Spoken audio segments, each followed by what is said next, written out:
We need to make America healthy again. Hello, everybody. The voice is better today. The voice is better today. Thank goodness. By the end of the show, I bet it's going to be a little raspier than it is at the start. But God bless you all for listening to yesterday's show, or at least listening to me talk on yesterday's show, because that was pretty rough. Better today. Nice evening of just resting the throat and getting ready for some radio today. Corey Price, Stephen Peak, I am TJ Walker across the wall. I'm assuming that producer Matt Childress is there. I didn't get to say hello to him. I got caught up with Scooter Dingus in the hallway before the show today. Chatted with him with a couple minutes. Didn't get to say hello to Matt. So, Matt Childress, are you there?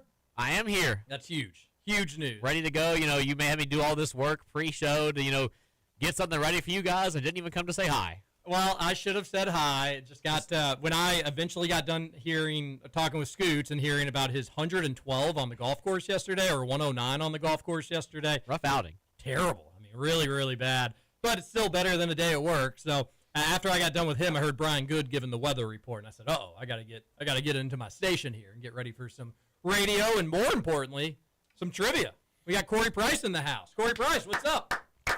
I'm doing well. I know I haven't been on since it happened, but this hasn't been the best week for our town, so it's been rough. They haven't given out any names yet, right?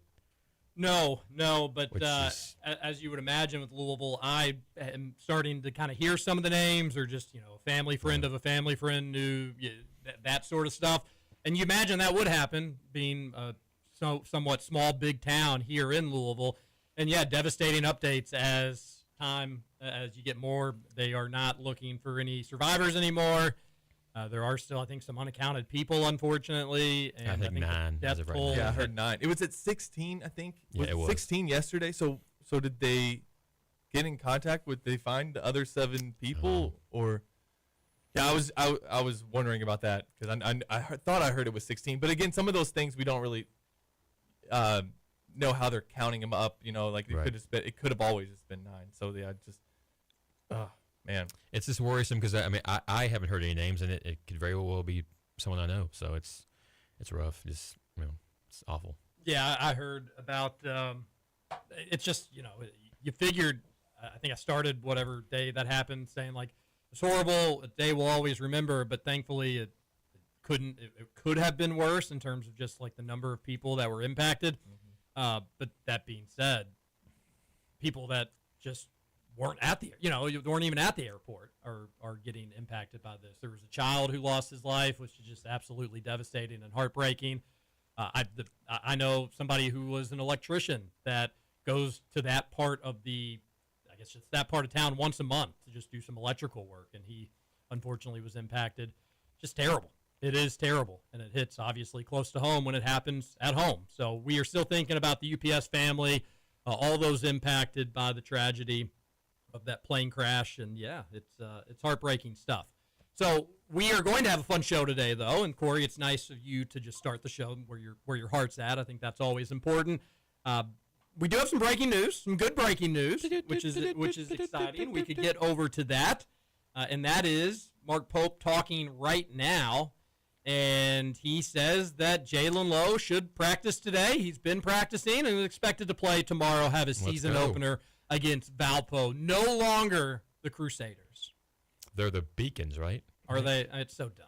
I think they're the They're Beacons. the Valpo Beacons? I think so. Like the Sacramento, light the torch?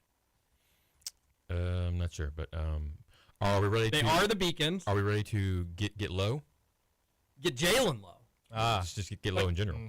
And again, JQ, it's going to be a month, maybe 2 months with him. So by all accounts, in my opinion, we get to see the Cats healthy tomorrow for really the first time. Now, I'll say that again whenever JQ finally does suit up, probably around conference play. But for now, we're going to get to see UK with its new point guard, with its new backcourt, and couldn't be more excited about it. And I think it's also just ginormous news to be able for him to shake off some rust and be able to be ready for that Louisville game on Tuesday, which is just 5 days away now, which is crazy to think. Pope adds that Jaden Quaintance remains way ahead of schedule and is starting to be on the court for some 5-on-5 stuff with minimal contact. Another big strength test is coming up for him soon, but it's looking really good. Little to no asymmetry in those two knees, which obviously I don't know what that means, and that comes from Jeff Drummond. What does no contact have to do with his injury? I'm glad. I'm not suggesting there isn't anything. I'm just curious. The no contact, I don't know. I'm not a doctor, but what that would have to do is it's basically just exercise. Right now, you're allowing him to do exercise, jump, run, get up and down. Because right now, he doesn't have to worry about somebody falling into his knee or somebody taking out his legs and he just falling or having an awkward fall. For the most part, right now, it's just exercise, jump, run, dribble, shoot. But he doesn't have people that potentially could accidentally hurt him. Because the running and the jumping are the things that you worry about with this injury, right? So if he's already doing that, I mean, contact could create a new injury. You just want to build up the strength in the knee, though, so that when you do throw in the variables of other bodies flying around and parts flying around, that it's as strong as possible. On Trent Noah, Mark Pope says he'll probably err on the side of caution. Doubt he'll practice today or play tomorrow. He's a guy you have to force off the floor. He'll never tell you that you can't go. He's so tough, such a warrior. But that makes sense, and I don't think you're going to need Trent Noah against Valpo, the Beacons, tomorrow night. So looks like you should have Jalen Lowe, a positive JQ update, which we're always a big fan of. You wish that you had Trent Noah healthy. It'd be great if you just had this team at full health, I guess. Well, literally, as you're talking, Matt Jones just tweeted 1 minute ago, Jalen Lowe will play tomorrow night versus Valpo. Did you not just hear 2 minutes ago, producer Matt Jones? I did not, actually. I was looking stuff up. Here? Okay, we broke that news. We already discussed it and already moved on to two other players since then, as a matter of fact. But I appreciate it, Matt. In case people weren't tuned in just yet, it's nice to give them the update. Just wanted to give Matt Jones a free update. All right, I'm pulling up the 9 songs of music that I got to play for the Jeopardy. 502-414-1450, by the way, is the Game Day Men's Health text line. We'll get to today. If you got anything to say to Corey Price, say what's up. Anything to us, let us know. But I do want to remind everybody about a special day near and dear to my heart, near and dear probably to everybody's heart, and that is National Nacho Day.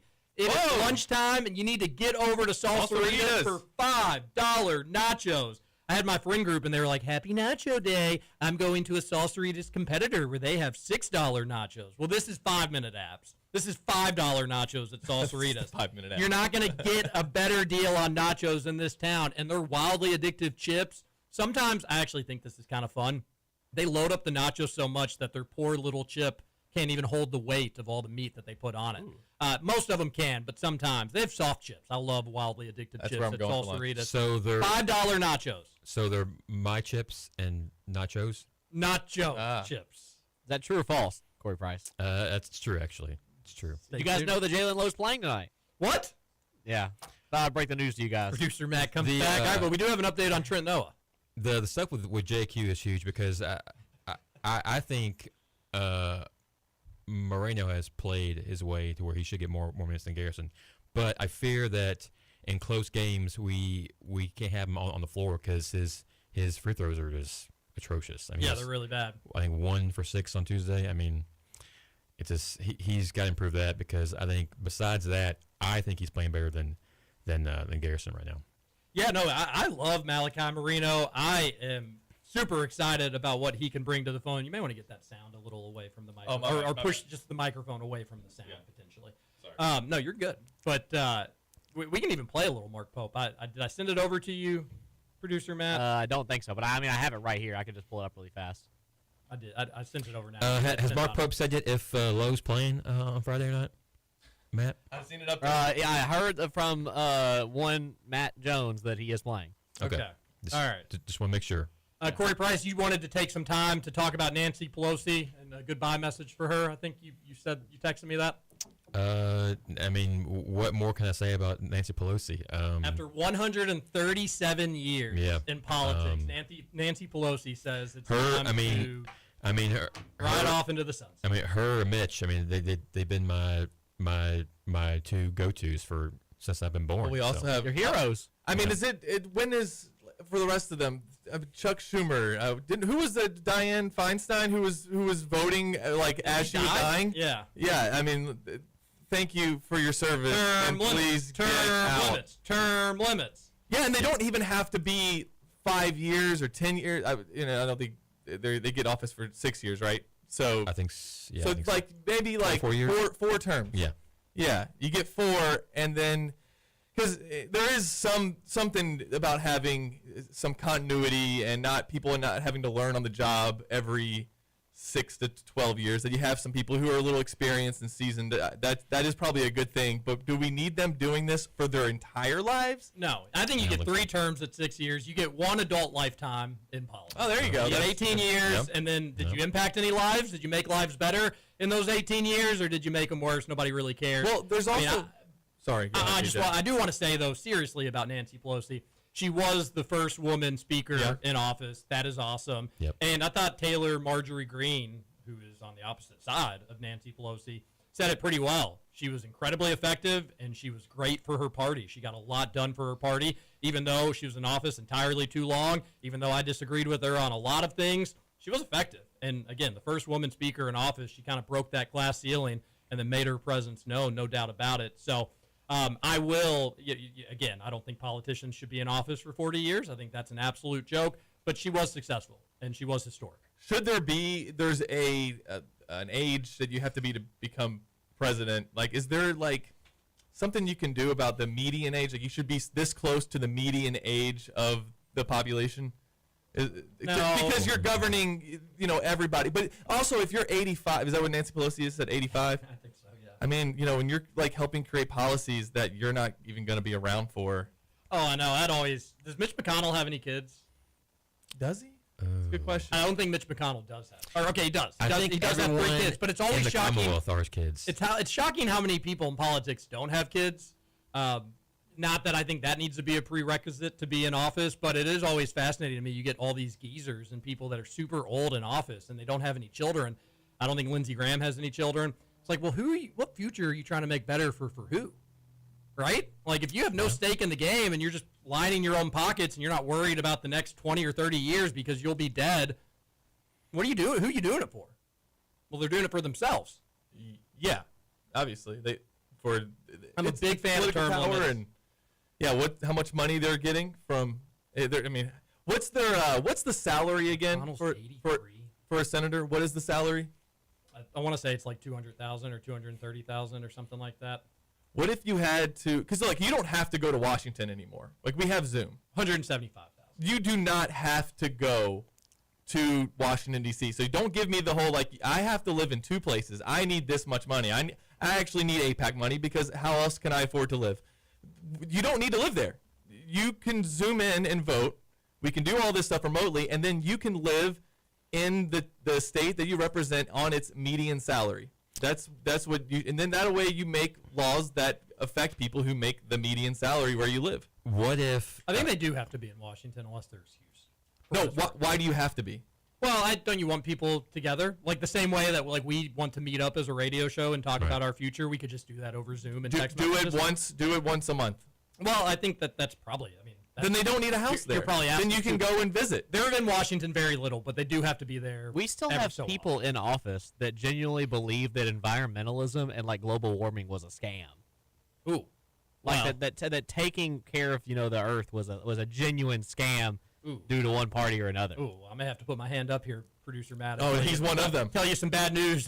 Global warming, as it's been sold to you, Oh. is totally a scam. Is it? It absolutely is. That being said, we should always want to leave places better than we find them and take care of the earth. But even Bill Gates has come out now and he's been like, I've got the biggest carbon footprint out there. Yeah, we're not going to do anything with the global warming. He's even moved on from as it. far as a It was- scam, it was absolutely a scam. Do you mean that it's not happening? No.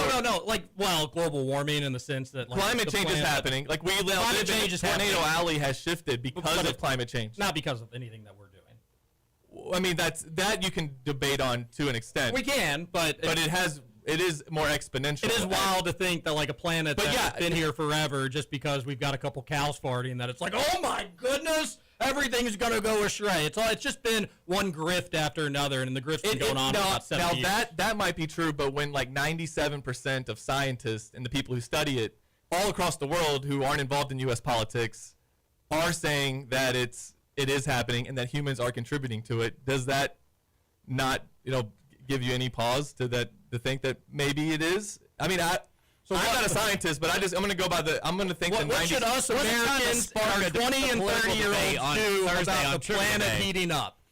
Because I'll tell you what China and India are doing about it. Right, exactly. No, you're right about that. Tell you what Russia's doing about it. Tell you what North Korea's doing about it. I'll tell you about where everywhere else is. But us middle-class Americans really have to feel the brunt of it. No more gas stoves, says our tyrants. No, I'm not even going that far. But they're Electric cars only, says our tyrants.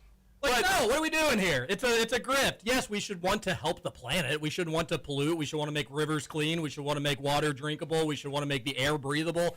But to make it such like an emergency that by the year 2050 we're not going to have any more shores. Matt, did Mark Pope say it if Lowe's playing on Friday? I don't know. Let's find out. That was a really fun moment. He seems so soft-spoken. Pope was just like, Not hearing it. I do want to talk a little bit about global warming before we wrap up today. that would be good. 2 straight days, a little politics talk. Oh, it's like we're getting back in the picture. Well, it's not politics, and I hate that climate change has become political. And because there is grifting, you're absolutely right. And there are people who are hypocrites, and they spout all the stuff, and then they continue to profit off of the burning of fossil fuels and all that stuff that may contribute, or they'll say it contributes, and then they'll also get rich off. I mean, do you think all these people who fly around on their private jets?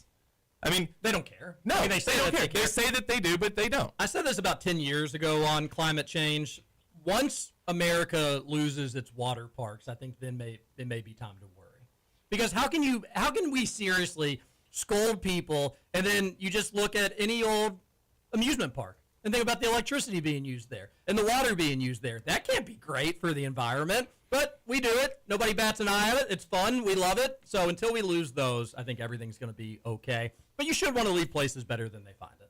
People that are like, I'm going to litter. For anybody listening, if you're looking for your, environmentalist talk, just make sure you're paying attention to the water parks. That's what it is for me. As long as we've got those, I think we're all right. But America is thriving with the water parks. Once we lose the water parks, we're going to be in trouble. A texter says, TJ, when did Greta Thunberg become your co-host?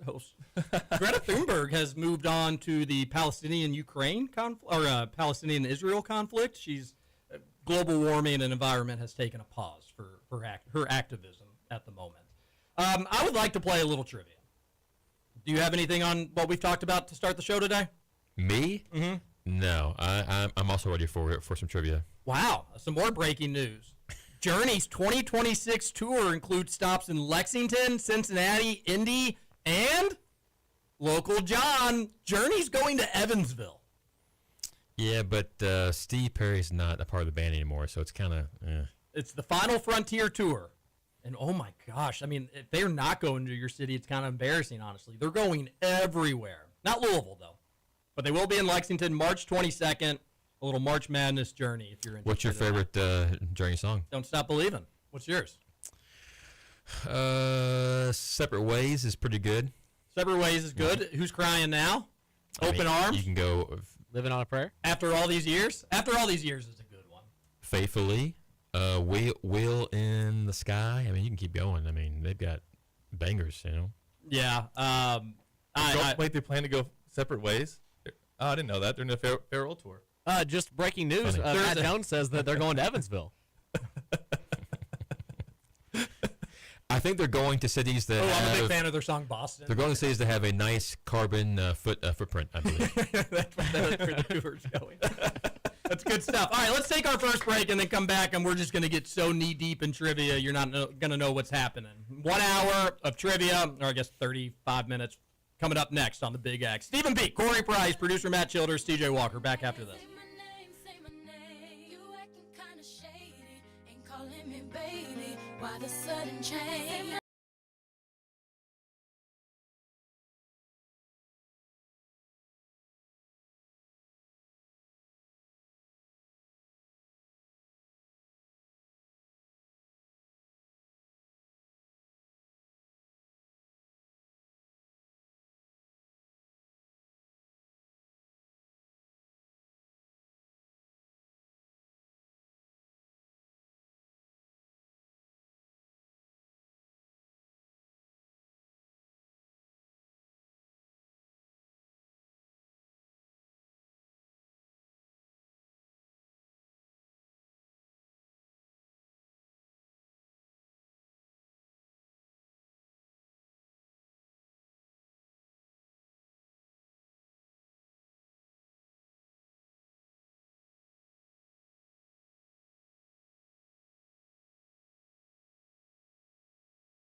Trivia time in the Bluegrass. Welcome back, Kentucky Roll Call on Big X Sports Radio. Trivia czar Corey Price, take it away. Yeah, I guess. November 6th birthdays. We all love this guy. Former UK men's basketball player, Deron Lamb. No sleep. Hashtag Team No Sleep. Okay, so He made my college girlfriend cut up his steak at Texas Roadhouse. You cannot be serious. Absolutely No serious. way. Yes, absolutely. We nearly broke up because she didn't do it. No, I'm kidding. She did not do it, but I seriously would have been very disappointed in her had she done it. Right. But so with like 4 of the teammates, she's serving them, and they get his steak, and he says, "I know this is embarrassing, but my mom would always cut up my steak. way. Is there any way you could have somebody cut this up for me?" And she just laughed and said, "You're joking." Is there something about There's Kentucky no way. point guards and giving up random kitchen news? Like, what was it?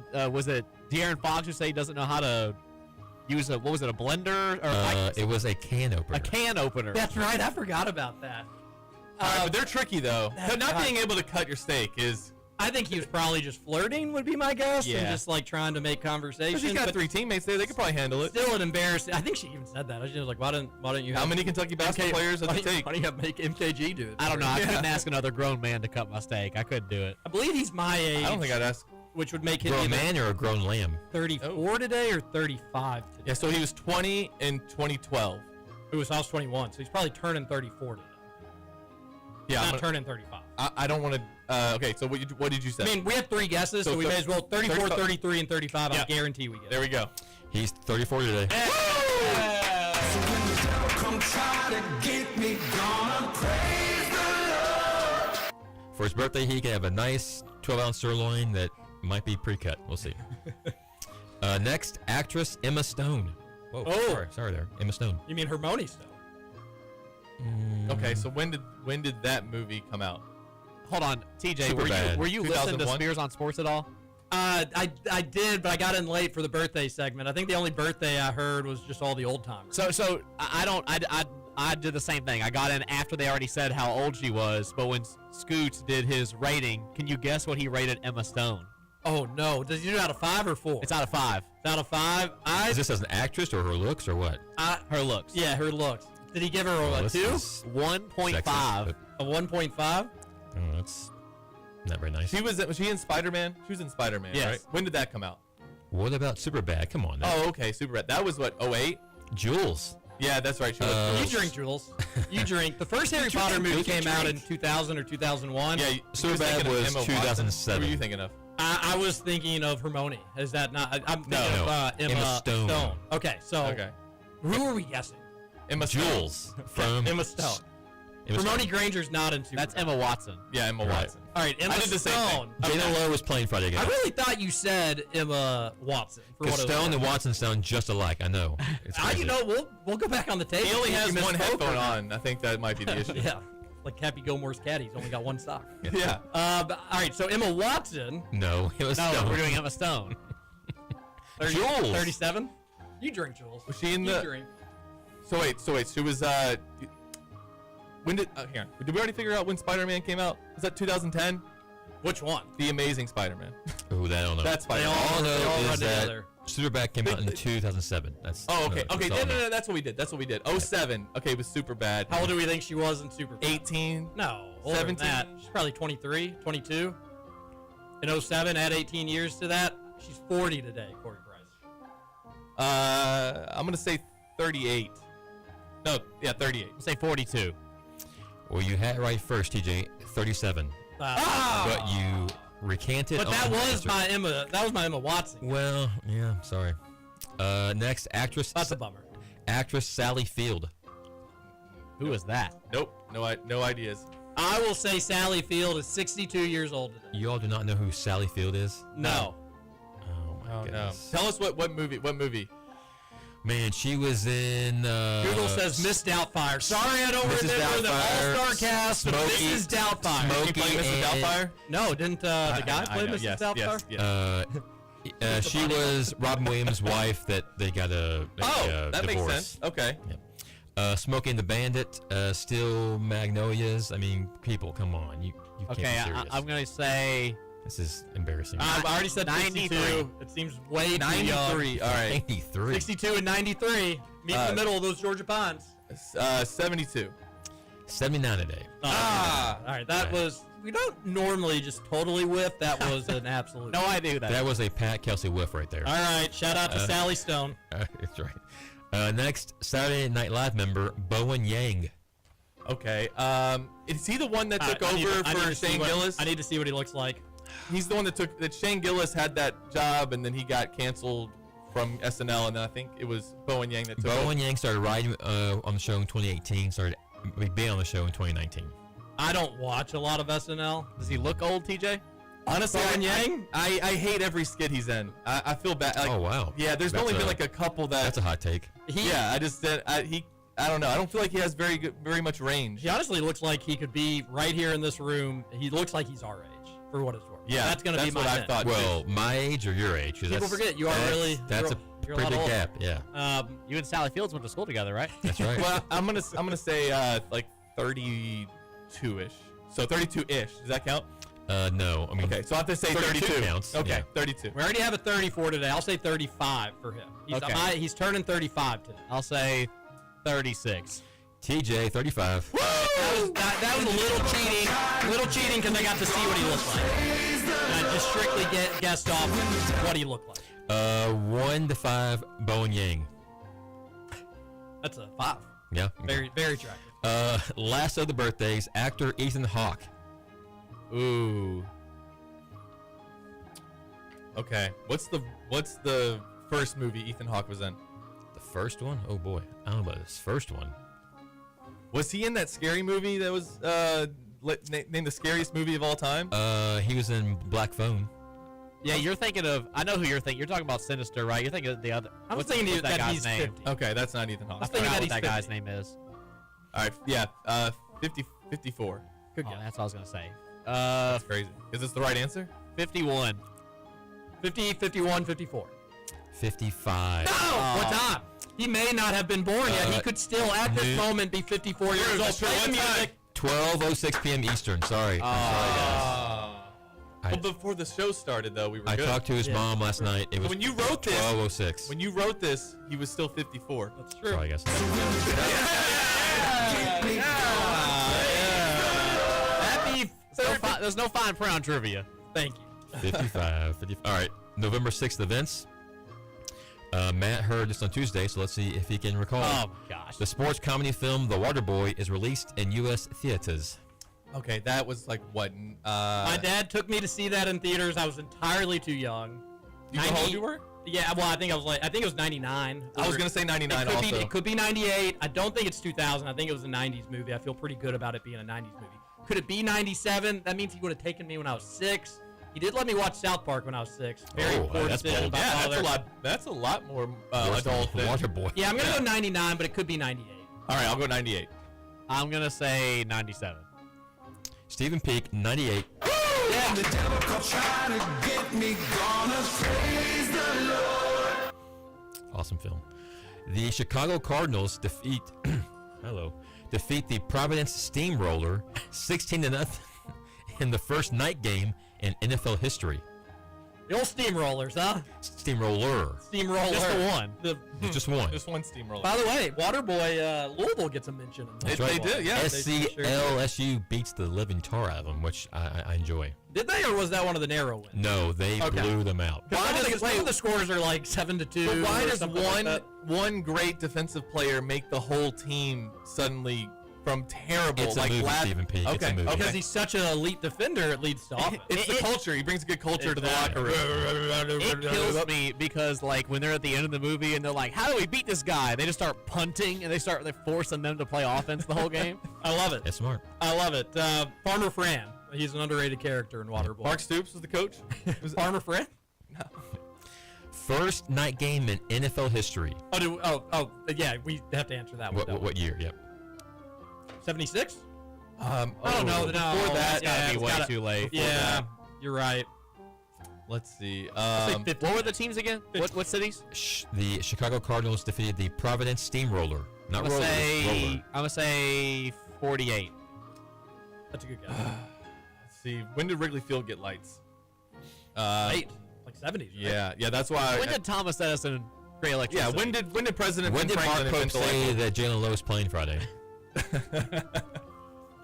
All right, I'll just take a guess here. 1967, 67. 1929, guys. Dang. Wow. 1929. Yeah. Really? Yep. Not doing hot today.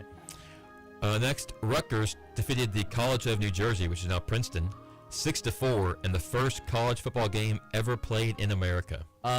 Something crazy. 1914. No, That's a Scooch guess. No, That's a Scooch guess. I mean, it may be like right after the Civil War. 1875. 70s was my initial But guess. it's no way it's on a number like 5 or 0. I'll go 81 and 86 jump out to me. I'll go 1886. 1881 actually. 1869. Nice. 69. So Close. after I the should have Civil War. changed it. Yeah. UK's first season was actually 1881, so that's not bad. Okay. Yeah. All right. That's what I meant to. I was just going with UK. That's what I had in my head. I Right, think that's of what course. got me confused. Jalen Lowe did not play in that game. He did not. Next, NBC's Meet the Press, the longest running program on American TV, airs for the first time. Still on today. Okay, this is an MSNBC show. Yes, Meet the Press. All right. Yeah, I've heard of it. I'm trying to think of what. I think it's on Sunday mornings, I believe. Okay, so this would have been the 90s. I want to guess. I mean, CNN was first, right? As far as like the 24-hour news. Yes. Okay, But dang. keep in mind, this is the longest running program in American TV history. Well, that's okay. That might be okay. a decent hint there. Okay, then we got to go way back. Well, I'm way off then. Yeah. I have no idea. 1940? I don't know. Well, did they switch it? Because MSNBC hasn't been around that long. No. NBC, not MSNBC. Got it. NBC. Got it. Let's Okay. say 1950. 1954. 1940. Good guess. 1947, actually. We were all around it. Bad, yep. All around it. What was the mean of what was the average of our guesses? Do we still get it if that's No, Okay. that's not how it works. okay? Last of the events, Benjamin Harrison wins the U.S. election for president despite losing the popular vote to Grover Cleveland. Who? Despite losing the popular vote to Grover Cleveland. Yeah, I know. Who was the guy? Benjamin Harrison Benjamin won Harrison. the presidential election. Okay. Benjamin Harrison. Grover Cleveland. Good old 1888. Benny. It's easy to get these guys. Well, easy there, Whoa, Stephen hey, Peake. hey, Jeez, come on. Louise. Don't He's have throwing to- margarita machines. 1888 is the word. Was there an election? I don't know what the years were for that. 65 was an election year. Okay. 69, 73, 77, 81, 85. Wait, I 1865. think you have your election year. 84. off. 84 was the Yeah. election year. Okay. So it's 80, Might have been 84. 64, 68, 72, 76, 80, 84, 88, 92, 96. I think we get the. I'm gonna gist say of it. 1888. Okay. I will say 82. That's not an election year. Yeah. Okay, we just Midterm. again. You literally just said 64, the election years. 80. Okay. 80. 84. Stephen Peake, 1888. All right. So I read the book about it. And I was trying to remember what the cover looked like, and I was like, yeah, the stolen election of 1888. What is- I was- I'm sure forget that is a page turner. I'm sure. Whether it's like Good. the late 1800s or the early 1900s, I can never. I have place a the presidential president. library at home. So like every Really? book about a president and the election that got them into that. That's seat. a lot of books. Really? In order of reading Yeah. them, he's reading all of those, and then on the bottom of the list is Game of Thrones. Still wait.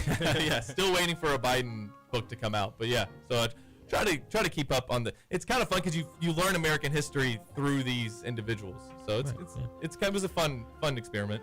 UK is jam-packed with games this next week. We got Valpo Friday, Florida Saturday, and Louisville on Tuesday. So this is all Valpo, Florida, and Louisville stuff. Yeah, we'll have right. to talk about next time you're doing trivia, won't we? Yeah. To the nearest mile, what is the straight line distance from Kroger Field to Ben Hill Griffin Stadium in Gainesville? But the game's in Lexington, Corey Price.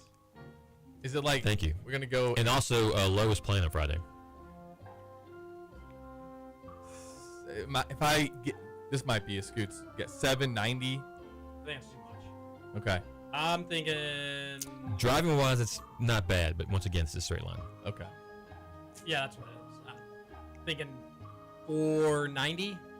565. 656. Matt's pretty close. 592. Oh, yeah. Play the music. When the devil come try to get me, gonna praise the Lord. Who's going to be the next head coach at Florida? That's the big question.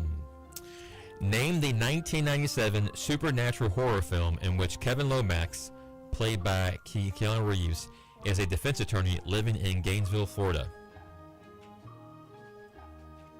1997 supernatural horror film. Supernatural. I believe Al Pacino is also in this film. The devil? Go ahead and guess that then. I was thinking whichever one. Whichever one. I don't know. I'll have to look it up. I'll figure it out. The devil wears Prada. Yep. So I believe everyone recalls when Valpo upset Ole Miss, right, in the first round of the '98 tournament. Yes. Bryce Yep. Drew. Yep. 15 seed. What ACC school did Valpo defeat in the second round of the 1998 NCAA tournament? Honestly, thought they lost the next round. Totally. They did not. Yeah. The 15 seed. You let them win that first round game. Were they 15? Are you sure? Yeah, I'm pretty sure. They beat Mississippi. Mississippi was a 2 seed that year. Okay. I was thinking of I'll look at the State. bracket real fast. Sorry? They beat Mississippi. Then is No, Missouri no. the next team? No. Okay. Well, the ACC. What ACC school Oh, ACC. did Valpo beat? Okay. I thought Valpo was a 13 or 14, but I could be wrong. NC State? That's one of the guesses. Well, I mean, Matt and Steve will you know, have to why do do it. I even doubt? Why do I even doubt Corey Price? No, you were right. It looks like Ole Miss was a 4 seed And Valpo was a 13. Yeah. Well, I don't know why I remember that shot. What year was this? 1998. Were you even born yet, Matt? Nope, I wasn't. Oh, This that's, is a good 99. year. It's a good year to watch the tournament. It Yeah, go was. back and watch the whole thing. I Googled the Accurate. answer. I'm wrong. so Stephen or Matt, any guesses on an ACC school? ACC, Wake Forest. Matt? Just name a school, Georgia Matt. Tech. There you go. Thank you. Florida State. Oh, Portland Whoever Leonard, plays it in this conference, and Matt's just like, Leonard Hamilton. yeah. Sorry, I don't know my 1998 ACC I just asked lore. to name a school in the ACC. I know the schools. I was trying to give a genuine guess. Okay. Well, I was gonna say Stanford. who do you know who they lost to? It was an 8 seed that they got that knocked them out. Rhode Island. Boom. Wow. I mean, Corey Price. Why would I even think he wouldn't know that? To be fair, I did research on it last night, so Yeah. that's a little cheating. By the way, the movie I was thinking about was Constantine. By the way, Lowe's playing on Friday. What UK player has scored the most points in a single game against Louisville at the KFC Yum Center? Okay. Everybody's gonna be like, Josh Harrelson had a big game. You go back and look at his stat line. It was a good game. What was it, like 18 points? I don't think it was that many. 15 maybe? Oh, it was, I think, 22 or 23. Was it? Okay. Yeah. The 3-point shooting. Sorry. They thought he hit a bunch of threes. I think he hit like 2. I don't know how many threes he hit, but Okay. he scored like 23. Okay. in the game. Well, then it's not Harrelson. So it's a UK. Which UK player has scored the most points at the KFC? Against Louisville at the Yum Center, yes. That's a great question. This is such a It's a good small side. I mean, they started playing Yeah. in 2011. So. All right, here's a 2019. Here's a hint that you can give us. Was it in a win or a loss? That'll really narrow it down. Because I think it's Almost all wins, but But How many times has Kentucky lost in the other Malik Monk, it Malik was a Monk and win. De'Aaron Fox, one of the It best was- teams to play in the Yum Center. They it lost. was a win. It was a win. Okay, all right, because 13 and 17 and 20 are the only times they've lost there, I think. yes. correct. So, okay. So it's either 11. Well, or I guess How many did 10. Antonio Reeves have? That's a good guess. I'm going to take Reeves. I think yeah, that's a good guess. I'll take Jorts just to take him. Yeah, because, no, I mean, did anybody have And a Matt's, 30-point and game? Matt's going to go with Will Levis, right, Matt? I mean, if you need me to, you just cover all our bases. That was, the 14-15 game was 58-50. I can't That's what I'm imagine saying. the leading Nope. score Yeah. in that one would have came from that one. Yeah. And it Uh, wasn't 17. 19. How much did Tyler Hero score? Ashton Hagens, what did they do those games? It could be somebody. It could be PJ Washington or somebody like that. But did they score potentially. more than 23? I feel like we have to remember that. I was at that game. All right, producer Matt, who do you want to go with? Gosh, I have no idea. Go if it's all the same to you. Maybe go with somebody from that 19 team, Tyler Hero or PJ Washington. I don't think it's Tyler Hero.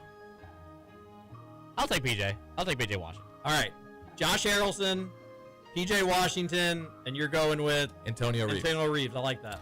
Stephen Peak, it's Reeves. Yeah, great guess. That was a good guess. When the devil That was such a fun game. me I know Louisville was totally lifeless, but just having the young center Reeves be all scored blue. 30 that game. Nice. 30 points. Kentucky probably farted around with Louisville in that game more than I mean, should've. they're up 20 at halftime. I mean, it was. Yeah. But that was Reeves really sprayed the bad. buzzer. Really bad U of L team. Name the 3 UK players to record a double-double against Louisville at the KFC Yum Center. And I'll give you a hint. 1 is not points rebounds. 1 is points assists. And 2 are points rebounds. Tyler Eulis, one of them? No. No, Brandon Knight. Nope. Tyler Eulis only played at the Yum Center as a backup in Yeah. 14-15, and if he would have gotten 10 assists that game, I think Ashton he would've Higgins. remembered it. Nope. No, Ashton Higgins. Okay. 10 assists. Yeah. Well, okay. Who? I can see that one being Tyler Hero. Brandon Knight? I guessed that You already. guessed that? Yeah. I'm trying to think, man. Who? Because Darren Fox possibly. Not Fox. What does the Fox say, by the way? What about Oscar Shibwe? Nope. No? Nope. Did he play in the Yum Center? I don't think he did, because they played Louisville at home. He never played in the Yum Center. Isn't that He was interesting? at UK for 2 years, wouldn't They didn't play Louisville in 21. Louisville, they forfeited, or they all got COVID or something, so they didn't have to play. Oh my gosh, I totally forgot about And Kentucky hosted WKU instead. I totally forgot about the year that they were like, oh, well, shucks, what do we want to Yeah, do about it? we're gonna Guess get we're not killed. going to play. Yeah. Oh, man, how did I forget? They There's were the sick. UL. They were sick of getting beat by us. I think And they that's did what it was. in football, they didn't get the game. That wasn't U of L's fault. That was Yeah. more SEC's fault, but that would have been a beat down that year, too. So, Okay, so how have we missed on all? We haven't got one yet. I've Not guessed one. all the All right, point guards. PJ Washington, Nope. Aaron Harrison. Reed Travis. Give it to me. No, not Reed Travis. Travis Reed. No. Reed Travis could have easily gotten a double Reed double. Shepherd? Don't ever look at me that way. Reed again, Shepherd. ever. Reed Shepherd had the points, assists. Wow.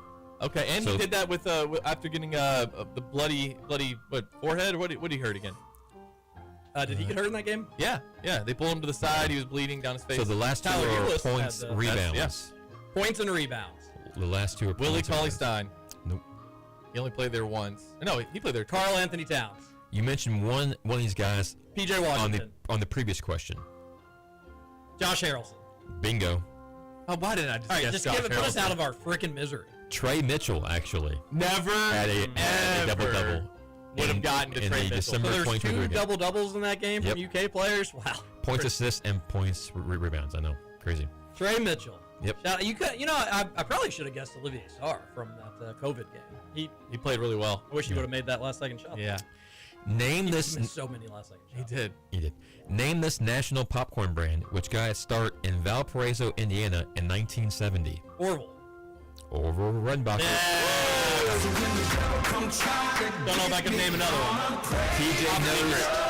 TJ knows his popcorn. I'm a huge corn fan. With the win on Saturday, UK will have a 3-game winning streak against Florida and Lexington, and this is on field. Technically, 2021 doesn't count, but whatever, it doesn't matter. On the field, it'll be 3 straight wins in Lexington against Florida. When is the last time that Kentucky won 3 consecutive home games against Florida? No, goodness gracious. 60s? 50s? I have no idea. Has it happened? Yes, it's happened. But it's been a while. Wait, why do we not? What were we not counting? Why were we counting 21? Technically, I'd say that- 2020, all the wins in 2021 Oh, God. technically don't count. Oh, I see. Okay. On the field, My bad. All right. it'll be 46, 48, and 44. All right. Great. 49, 50, 51. 51, 52, 53. I don't know. It's not bad. 1950 to 1955. So y'all were in the ballpark. Play it. No. Play music. And the devil. When the devil comes trying to get me, gonna praise the Lord. By the way, a couple interesting Florida UK facts. Well, no, not really have anything to do with UK. Florida has had 6 losing seasons in their last 13 seasons. Would you have ever in your lifetime No. thought Florida could have 6 losing seasons just in general in your lifetime, No. let alone in a 13-year span? They're cheeks. With the win on Saturday, Cutter Bowley will have 3 wins this season as a starting quarterback. Can you name the only UK freshman quarterback to win more than 3 games as a starter since 1991? Morgan Newton. Morgan Newton, TJ. Wow. Play the music. So when the devil comes trying producer Matt's like, I'm sorry, I'm a little late on the music. Just seeing now that Jalen Lowe's going to play tomorrow. We're kind of doing well In today. 2009, he had 5 wins as a starter as a freshman. Crazy. Morgan Newton, and he was a huge recruit. Told Yeah, Ryan 4-star. Rostakowski to hit the road, baby. UK had 2 4-star quarterbacks. I was like, what are we doing Out of here? Carmel, Indiana, right? And yeah. Greyhounds. It did not work out for Morgan Newton. This is a Matt special. True or false? Oh my gosh, yes. Tayshaun Prince was UK's leading scorer against Valparaiso in the first round of the 2002 NCAA tournament. False. False. Universal false. Did they even play They them? did. He was huge. I think he hit the game with a And shot. it is false. Yeah.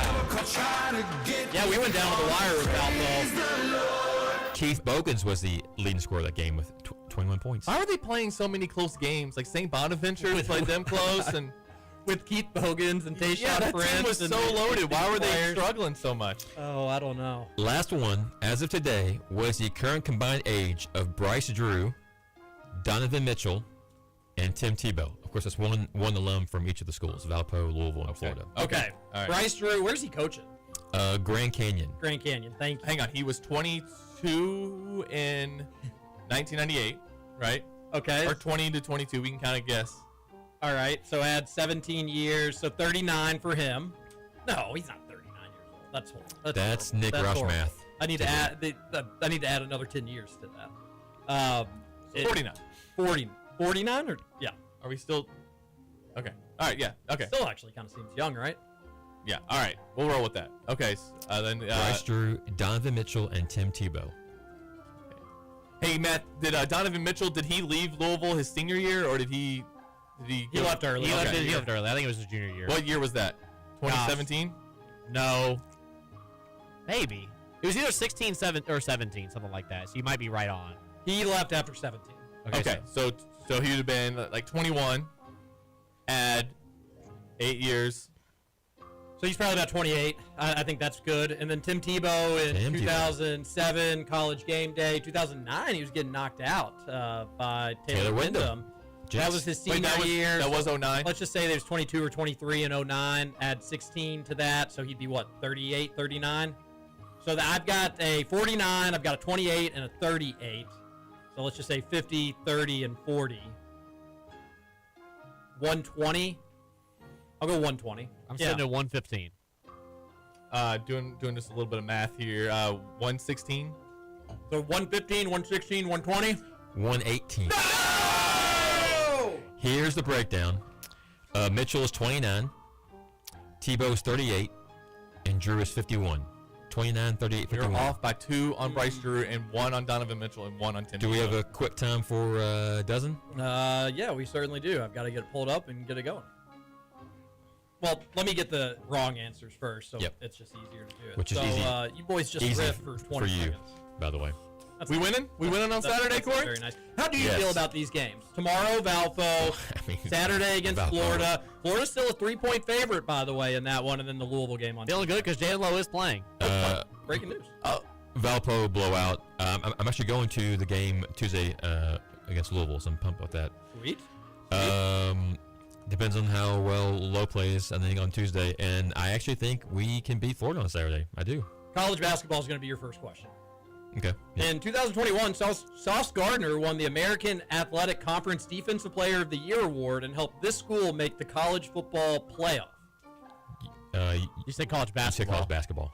Yep, I sure did. In 2021, Sauce Gardner won the American Athletic Conference Defensive Player of the Year award and helped this school make the college football playoff. I don't write the questions. Was it Memphis? Oh, Another come UVA on, rival. Corey, come on. Another UVA rival. Oh, is it Cincy? It's yeah. my I don't know God. why that was a college basketball question. I'm sorry. We're giving it to you. We're giving it to you. Well, I mean, okay. Do you want grocery products, music, movies, television, books, NFL, NBA? Grocery products. It's 1 for 1. Well, Founded in 1872, New York, and now produced by Kraft, this brand of cream cheese shares the same name as a major U.S. city. Philadelphia. All right, 2 for 2. Here we go. Flip. NFL, NBA, television, music, movies. NFL. All right, NFL. This Browns QB went 23 and 37, as a starter after Cleveland drafted him first overall in 1999. Tim Couch. Give All me a righty. break. Music, movies, television, My NBA. hero, Tim Couch. Movies. Movies, okay. A classic children's playground game was the basis and title for this 2018 comedy starring Ed Helms, Jake Johnson, Jeremy Renner, John Hamm. I mean, just give the whole cast for the love of God. Tag. Correct? All right, we got one question for Salsaritas. Can you wait? Tease. Can you wait? Oh, I Somebody can could be wait. winning Salsaritas if Corey Price can get one more question correct. Hour number 2 of Kentucky Roll Call coming up next.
Welcome back. Hour number 2, Kentucky Roll Call here on Big X Sports Radio. And Corey Price is one question away from giving a listener a free Salsaritas entree.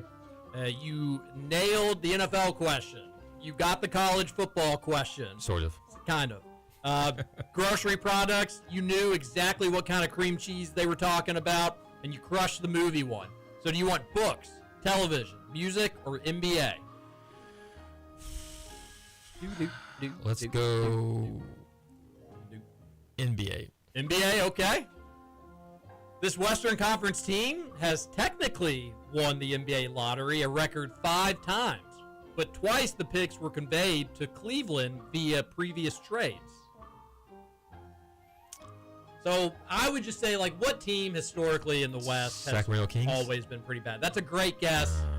It's not correct, though. Do you have a second one that you'd want to throw out? The Clippers. That is correct. That is correct. It was the Clippers. That count? We'll give a listener some free salsaritas on yeah. All right, so from this point forward, if you text into the Game Day Men's Health text line, you will be entered to win a free entree from Salsaritas on National Nacho Day. 3 locations in Louisville, Middletown, St. Matthews, and out I-65 in Bullitt County. It's wildly addictive. It's delicious. And now you're going to get a free entree, one lucky listener, thanks to Corey Price's knowledge of all things trivia. Corey Price, way to go, buddy. Thank you, Corey. guys. Thanks, Corey. Have a good day. I will. Get the hell out of here. Yep. Bye. No, I'm bye, guys. kidding. Thank you. Enjoy all the Big Blue content this weekend. I know you'll be at the Krog on Saturday, and hopefully Kentucky can get a win against Florida and continue to have, weirdly, a little bit momentum in this season. And I did you all see the injury report for the game on Saturday? I did. A lot of Florida guys out. It's like the first game I can remember this year where their injury report is bigger than our injury report. And size doesn't matter. I've been told that my entire life. It's not about size, Matt Childress. However, the names for Florida. I may have to play wide receiver for the Gators. Yeah. They don't have any wide receivers that are healthy.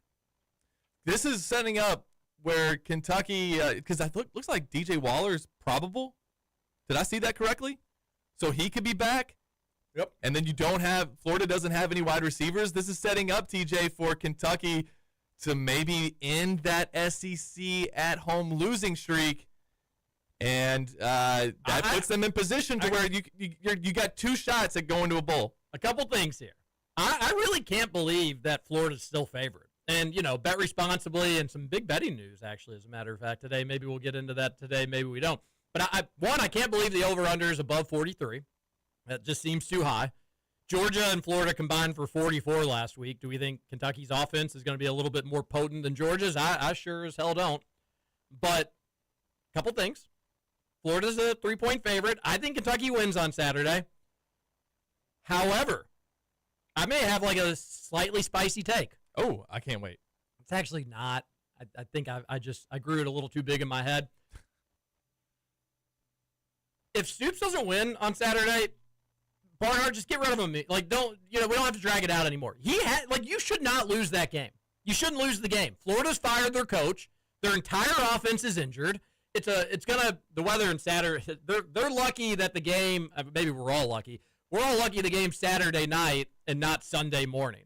Sunday, it's going to get so ugly from a weather standpoint. I think it's like a high of 44 and rainy and gross, and it may even snow. But Saturday is going to be like 65. Now, once it's 7:30 Saturday night, it's going to feel chilly. Some of that cold air is probably going to start blowing in by the end of the evening and stuff like that. But you're at home. You get Florida in November for the first time since 1990. Mm-hmm. They have fired their coach. Their entire offense is hurt. They don't have any wide receivers.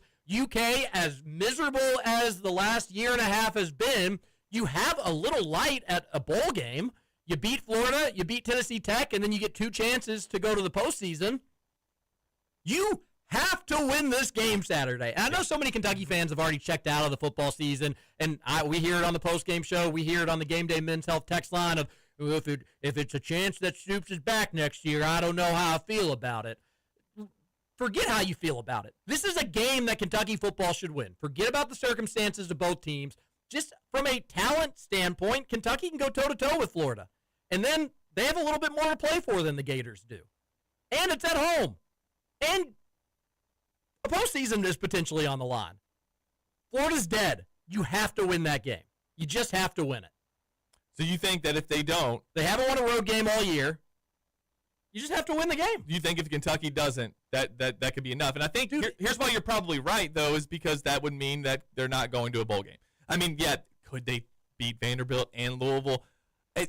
Roush brought this up yesterday on 11 Personnel. Completely agree with this take.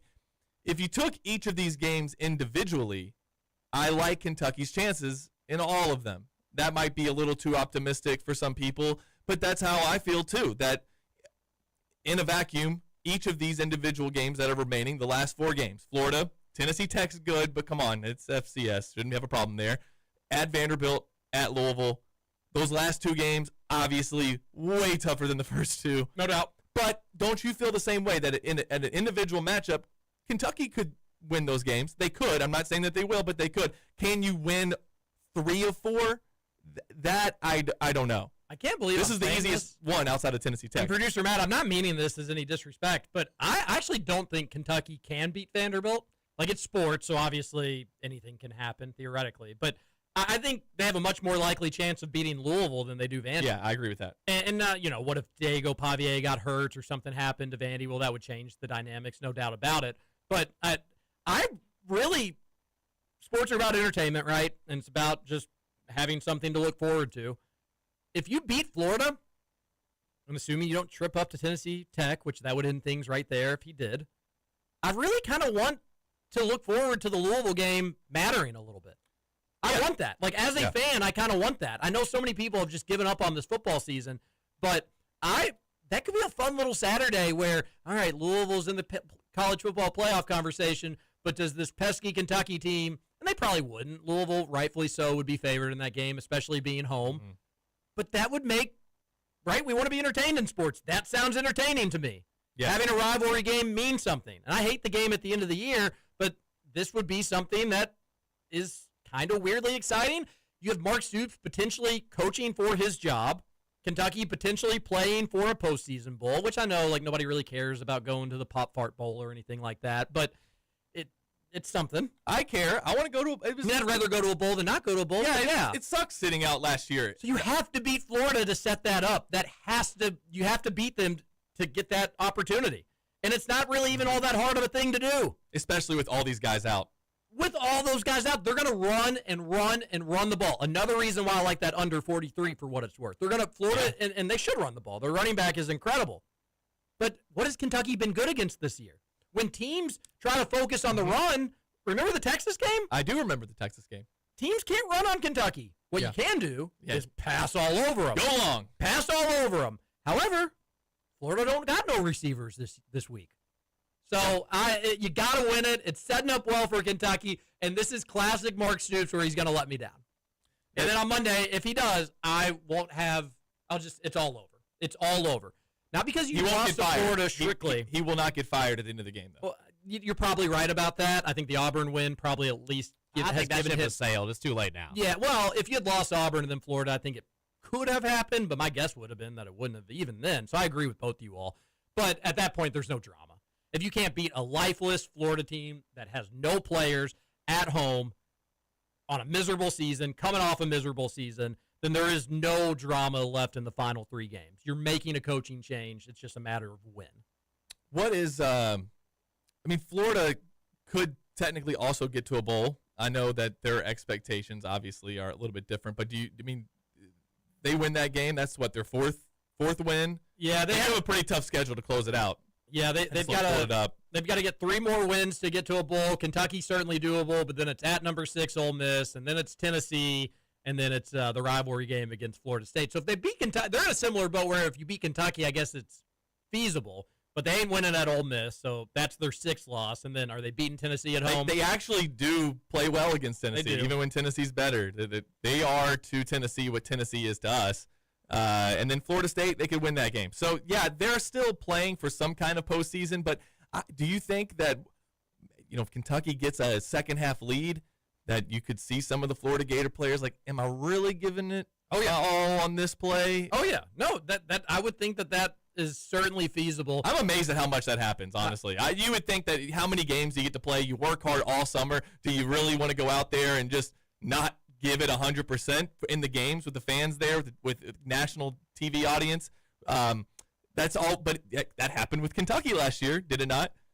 It did. It felt like it did. And I think we heard from people that it totally did. Quit. Yeah. It was the point where I think I had heard that some of the players were worried about their health and safety because they didn't know if the guy was going to block for them. Yeah. They didn't know if they were going to trust that the guy was going to block for them. And that's such a scary thing, I would imagine, if you can't even trust your teammates to keep you safe. Kentucky's not there, though, right now. Florida, I think they may let go of the rope after that close Georgia loss, especially the controversial play on the long ball that was a catch, in my opinion. Thought it was? I thought it was. What'd you think? I thought it was. They had it up on the big screen there in Auburn, and depending on what angle, there was one where it looks like, but you can't tell. You're zooming in on like square pixels to see is the ball touching the ground there. Tough call. I mean, it's amazing that we used to just make these calls with no replay. I know. I mean, they're just wild. I think about that perfect game a lot. Oh, yeah. Who was it that had that? And then they had to call it for Edward or something. Yeah, the Tigers. Yeah. Tigers pitcher, and the guy was clearly out. They called him safe. Can you not just at the end of Armando Galarraga. like when games end like that, where it's like that is the end of the game?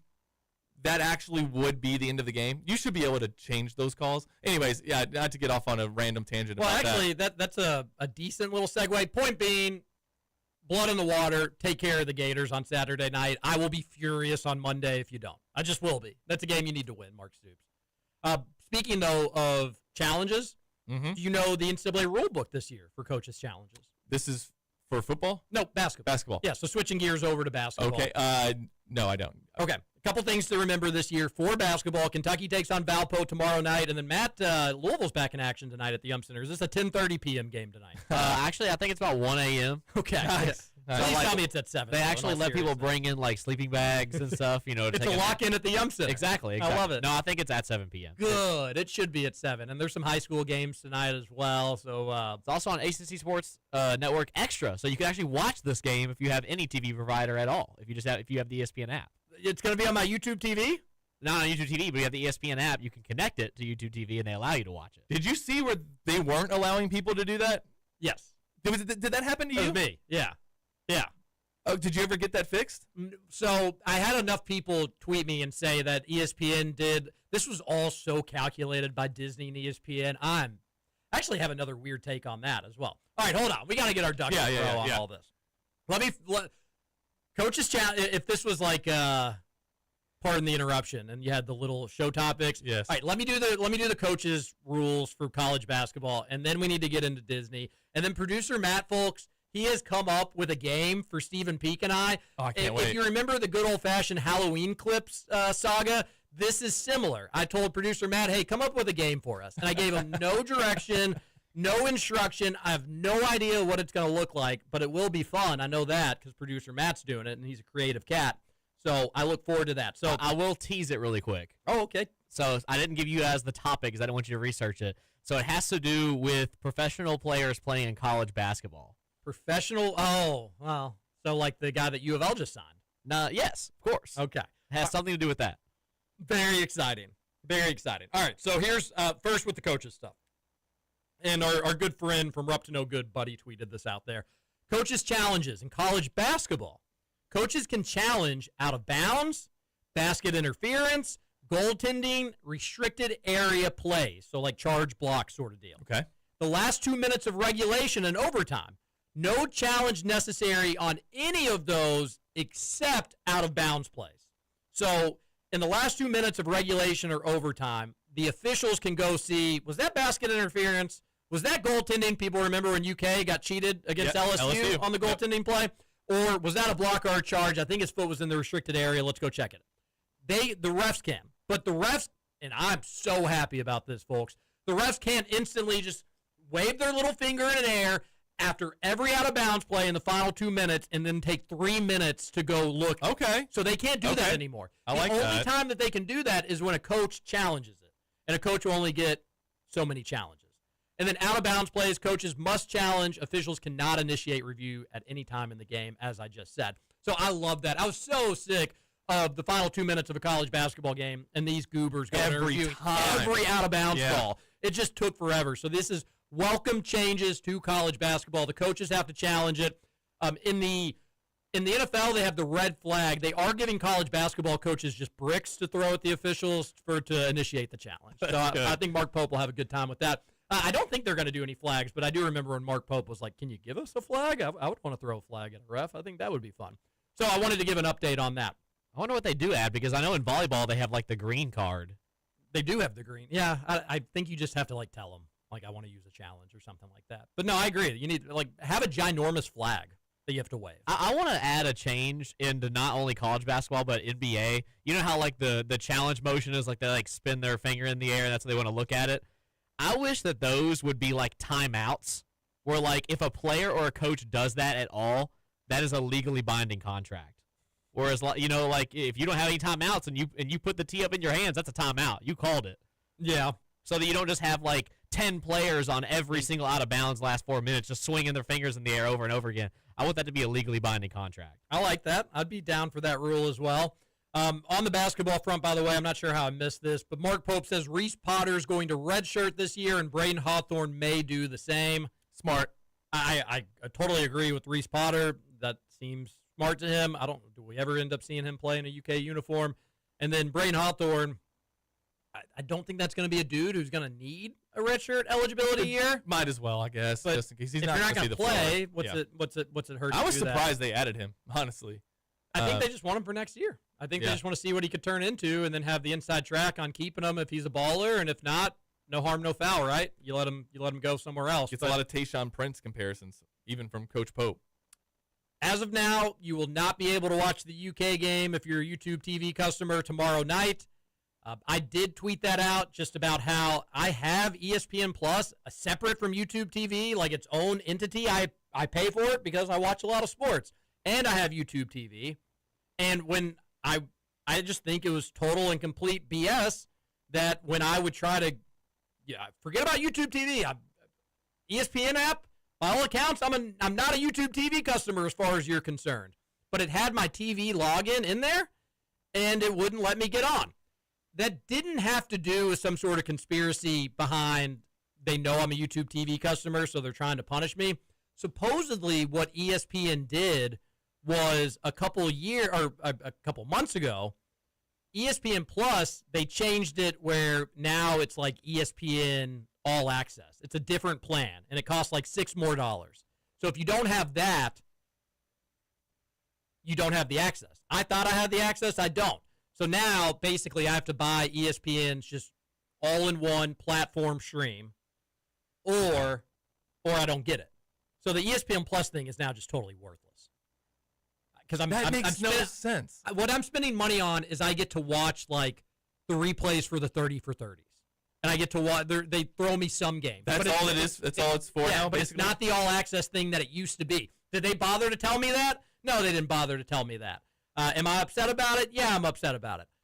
This stuff just gets so annoying. We just want to be able to watch some basketball. So yeah, I was in my ESPN subscription was ESPN Select, and now they have a new thing that's not ESPN Select, and it's like $18 a month, where I was paying $10 a month. So shame on you, Disney. They planned all of this out, I imagine, long ago. They knew that this was going to be super inconvenient. They knew that they were going to make people have to decide between YouTube TV or different streaming platforms. We just don't have enough money to be yanked around like this. Disney Corporation, give us our game. And secondly, I'm on YouTube TV's side here, but you know what I was thinking last night, Stephen Peak? what's that? I don't watch anything else on YouTube TV. I mean, like Survivor on CBS, The maybe. live TV is dead. Oh, for sure. Like, I hardly watch live TV. So there is a part of me that's like, YouTube TV, I'm your guy. I've got your back. But what am I paying money for if I'm not even using your service anymore? How much do you pay for YouTube TV? In more than it used to be, for sure. So I don't. are I'd you have to look it up, considering honestly. giving in to Disney and just going with the ESPN? I am. I really am. Yeah. And I want to stand strong, and my plan is to not do that. I Well, don't what want about to games on CBS? Games But- on. Peak, you know what I came to grips with last night? Is this just like a hard lesson in capitalism? Is this, hey, ESPN, we've got the thing that you want, so either get it or tough taters, baby. I'm afraid this could just be a hard dose of capitalism reality. Well, you know, Or is it a monopoly? the Sherman Antitrust Act Yeah. was supposed to prevent some of this stuff, wasn't it? I just feels greedy. whether it's capitalism, whether they have a right to do it, it just feels greedy and wrong. I hate it. Well, we talked about this yesterday off air. That what's like the government's role in the economy? What is it supposed to be? There's lots of debate on that, and I think you and I kind of agree that we don't want monopolies, and we don't want the oligarchs taking over. So is that when the government should get involved? I'm not saying they should get involved with this, but you allow all these mergers and you allow the big companies just to eat up all the other ones, and then you go, well, how many options do we have left? There used to be how many airliners, and now you're down to like 4. They're all owned by the bigger companies. Everything's owned by like 2 companies now. And everything is owned by, what is it, BlackRock and what's the other 2? Yeah. There's like 3 companies, and they own Pepsi and Coca-Cola. They own Papa John's and Pizza Hut. They own Disney and whatever Disney's rival is. They own like everything. Mm-hmm. And I don't know if that's like the best way to do this. I don't know what I'm talking about. I mean, to be quite frank with you. Dr. Pepper lover, stand up. I am not. I don't know anything about macro and microeconomics. So if somebody wants to get into the There's game, BlackRock, there's Vanguard, Group, and State Street Global Advisors. Those are the big 3. Yes. And they own Nabisco, and they own all of it. I don't know why Nabisco was like a big one for me, but it just was. They own Nabisco. I don't know how to like fix that, and I don't. Maybe there's not, but it does feel like that's not great because capitalism is supposed to create competition, Mm-hmm. And competition creates better options for all of us. Exactly. You remember when we used to have fewer options now? We used to have like 4 or 5 like NFL video games, and now you only have 1, and now you only have so many cell phone carriers. Everybody gets bought out there. So you don't think that maybe they're all getting together? All these billionaires meet up on some private island somewhere, and the WEF, baby. Yeah, the World Economic Forum. How are we all gonna? All right. Let's see. Were you raising your prices? All right, we'll raise our prices too. I mean, that's where we're at, and that's what do they call that? Late stage capitalism. Capitalism, you would say, TJ, is the best system as long as you don't let it. You don't let people. As long as we don't let this happen. Yeah, exactly. What's happening right now? It is the best system we found so far. It's been proven to work. Can we come up with capitalism plus?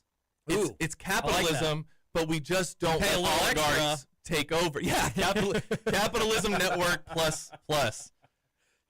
You pay a little extra. Capitalism, so it's not greedy capitalism. I like that. Or crony capitalism. Like, is it true? Do we have true capitalism right now, or is it just that a few people at the top are getting everything, and we are being left to fight over the scraps and culture wars? That's where we're at. I can't. This is fun. That's where we're at. When we come back, though, Matt Childers has a game for us that you are not going to want to miss on Kentucky Roll Call. And then we'll get some maybe some gambling picks for you. Cards play tonight, NFL football back on our televisions, and all sorts of good stuff to wrap up Kentucky Roll Call. And your text into the Game Day Men's Health text line when we return on Big X Sports Radio. I'm sorry, Miss Jackson.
an efficient score. Nice pass into Adebayo. Recovers and slams it down. A half dozen for the big guy. He's making Coach Cal a happy man. He wants him to dunk everything around the basket. Who was that? That was Bam Adebayo. Okay, I was going to say I did not understand. That was the the last time Kentucky played Valparaiso. There you get Valparaiso. I love it. Okay, welcome back. One final segment, Kentucky Roll Call here on Big X Sports Radio. Remember, $5 nachos all day at the 3 Salsaritas locations in the Louisville area, Middletown, St. Matthews, and Bullitt County off I-65. Happy Nacho Day. $5 nachos at Salsaritas with the best chips in town. Don't miss out on that deal. I want to make sure that we give the text line as much time as it needs. That being said, it is game time. Producer Matt's game time. Take it away, Producer Matt. Okay, so I know the hot topic this year for college basketball has been there are a lot of professional athletes playing college basketball now, whether they're coming from the G League next year or some over from Europe. So we're going to play, are they a college basketball player or are they a professional athlete? So I'm going to give you guys some names, and you guys are going to decide which one they are. Does that sound simple enough? I think so. Is there going to be some crossover, though, that some of these players are professional college basketball players? I mean, aren't they all with NIL? That's true. That's true. Okay. So by the sound of it, you're just going to tell us a name, and we have to tell you if that's a current college basketball player or a professional? Yes, or a professional athlete. Okay. All right. Okay. So for the first one, I'm going to name Anderson Justin. That's a college basketball player. Yeah. I'm going to say, I have a friend named Justin Anderson. Nope, So- it's not them. Okay, so yeah, I'm going to go college. Unfortunately, you're wrong. He plays in the Dubai Basketball League. Oh, Anderson Dubai. Justin plays in Give it Dubai. up for Dubai. He is of American descent, so there you go. Number 2, we're going to go with Tomislav Ivisic. Oh, well, he plays for Illinois. Yeah, we know him. Okay, there you go. Okay, Yeah. you're 1 for 2. You're 1 for 2. He's on the same team as his brother now. Yes, he is. Big Z, the Ilicic brothers are at it again. Okay. Augustus Marchiulionis. No, I'm going to need you to say that one more time. Augustus Marchiulionis. I mean, that's obviously a college basketball player. Professional. He's a college basketball player. Do you know where he plays for? No. Plays for St. Mary's. St. Mary's. He's the a Gale. Gales. A Gale. St. Mary's, he's a Gale. Okay. I'm going to give you Jaume Munar. Can you spell it? Jaumame, sorry, Munar. Oh, that's a professional for That's sure. definitely a professional. Yeah, there's no It's a doubt. professional. Okay, what do they do? Plays in the Greek league. He's a cricket player. He's a tennis player. Oh, that's right. Not even close. Over in Greece. Good luck. Actually, he's Spanish. Yeah. No, I didn't say he was Greek. I just said that's where he played. He's obviously Spanish. We know that. I'm doing pretty hot besides the Anderson Justin question. Okay. Danny Wolf. Danny Wolf? Danny Wolf. Oh, that's a soccer player. It's got to be. He is a professional. He played for Michigan, right? Danny Wolf? Maybe he used to. He used to play for Michigan, but he's no longer there, I'm pretty sure. Okay, then I'll give that one to you. He is a forward from Israel who played for Michigan, yes. But I don't think he's there anymore. I think He might last not year be. I think last year was his last year. If Michigan has Tommy Wolf, if they have Tommy Wolf along with that rest of their front line, they brought in the big from Illinois, Montez Johnson. They brought in the big from UCLA, Andy Mara. They've got Yaxel Lindenberg. Tommy Wolf cannot be on their roster anymore, or whatever his name was. Okay. Tristan Da Silva. Tristan Da Silva was a college basketball player. I don't know if he still is a college basketball player. I'll say professional athlete. He's still a college basketball player. Where? Plays for Colorado. Okay. Yeah, I remember. I think I remember him from last year. Okay. Alston Jr. Derrick. Never heard of him. Gonna say professional athlete. He Professional athlete for sure. is a professional athlete. He plays Euroball. Do you guys know where he plays for? That's a Real Madrid. I don't know. No idea. He plays for Virtus BO. Dude, that's your team, TJ. That was my second guess. Yeah. Gosh, I was gonna go there. That's Yeah, pathetic. that's All right. heartbreaking. I got 2 more. Okay. Zizou Bergs. That sounds like a real person at least. I mean, I'm gonna guess college basketball player, but I don't know. No, pro. He's a pro tennis Hell player. yeah, Plays he in is. Belgium. Yes. Or he's Belgian. Might not Okay. play in Belgium. All right. All right, last one. you guys are going to have Alvaro Folguerius, as a butcher of the last name. He was the Robert Morris guy that nearly came to UK. UK could have had him. All they wanted up. Admittedly, I don't know where he ended up. Somewhere in the Big East, maybe. I think he stayed somewhere up in that area. But he, at one point, was going to be a Kentucky Wildcat. He was a star for Robert Morris last year. He is a college basketball player. He is a college basketball player. On here, it still says Robert Morris, but this list could be behind. He could have stayed. I do know Robert Morris, when Kentucky was kind of sniffing around, they were able, they were like, we're going to get you as much money as you can. And I was told that it was $400,000. And, like, Kentucky could have just been like, oh, well, that's cute, buddy. But, you know, we'll give you double, and we don't even know if we want you. So I don't know where. Yeah, I don't. Maybe he just ended up staying at Robert Morris. The list I have says he's Robert Morris, but then like the other one had Danny Wolf, who I don't even think is at Michigan anymore, still listed on there, so it could be misconstrued. Okay. Well, that was a fun game. I actually enjoyed that a little bit more than I thought I would, and I was surprised you got as many as you did. I was gonna say, it was nice to kind of know that I still know a few of those guys that are in college basketball. Thanks for that, producer Matt. I thought you did a good job. First time we tell you just to come up with a game, and I think you delivered, buddy. Appreciate it. Appreciate it. Good stuff there. It's good to know you can just say things to Matt like with no extra context, no further details, and he'll just come up with something good. He will. He's at Unless Iowa. you asked me to give me my Final Four prediction. He's at Iowa, by the way. Which, by the way, well, that's weird. His first game for Iowa was against Robert Morris. And a 32-point win. But that was a rivalry game. Where he had 11 points, 5 rebounds, and 3 assists. So he's at Iowa. We'll see him in the Big Ten. He was very, very, very close to being a Kentucky Wildcat. And then UK ends up with Mo D on the front line.